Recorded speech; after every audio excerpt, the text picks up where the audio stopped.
I've got to say, there's been a lot of things keeping me up at night. So much so that I had to write. I see hate and I see suffering and I hear a lot of opinions. I look at this country so full of diversity from ethnicities to religions. It's crazy to see how many can't seem to see all the problems this nation faces on the daily. I can't scroll through a single feed without reading something horrific to read. There's so much pain and anger. I need to meditate. But from these atrocities, we never have a chance to medicate because the next one comes around before any of us can recuperate. Let's just get a few things straight. My goal is not to alienate, but to fight hate. And no girl has ever dressed for rape. What's next? A black boy shot for singing along to Levitate? Shot by a pistol, a Desert Eagle? Nah, wait, that ain't even American enough. Make it an AR-15 and let it take place in the only place LGBTs feel comfortable in their own skin to just be. And make it a cop. No, wait, make it someone on that no-fly list. Tell him you got connections to ISIS. So we can foster a little more fear on Facebook and prescribe another stereotype for those who hold the Quran to be their holy book? And don't forget to tell a woman that their body isn't theirs. Tell them to hide those gray hairs, simplify their fears. You know, capitalism relies on your imperfections and tears. And then the second that you get pregnant, we still make sure that there ain't no way to change it. It's funded by the NRA and it's brought to you by Fox News. It's from the northern border to the southern wall. America, you don't need a wall, you need a mirror.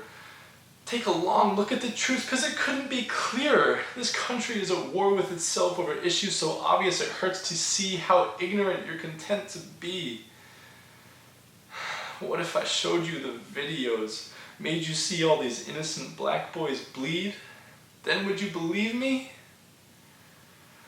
Your great-grandfather, don't you remember him? He came here from Germany because he had to flee. Now migrants and refugees see that our next president acts like a Nazi.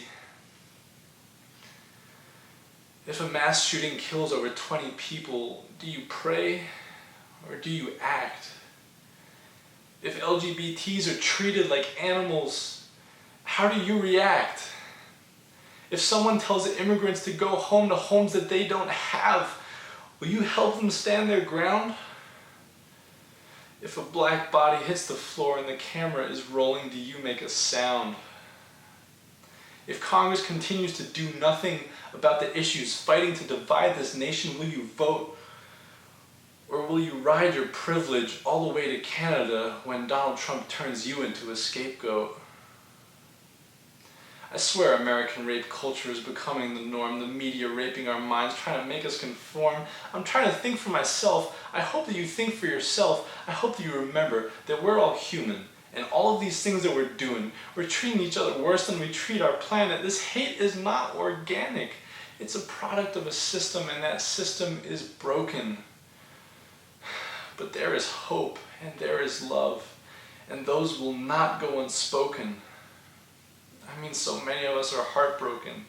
Half of the country knows someone who's been shot, black or gay or white or brown or Muslim or a cop.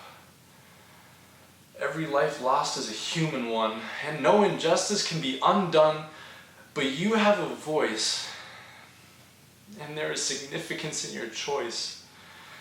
Don't choose fear or hate.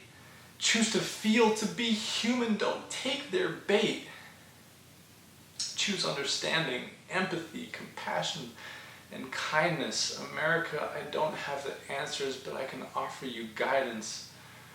See, I wrote this for you, and I hope you hear it, I hope you share it, and I hope you never forget it. Because what I say is true, and the only one who can change this reality is you. Just remember that injustice anywhere is injustice everywhere. And God knows we've got a lot of work to do here. Choose love.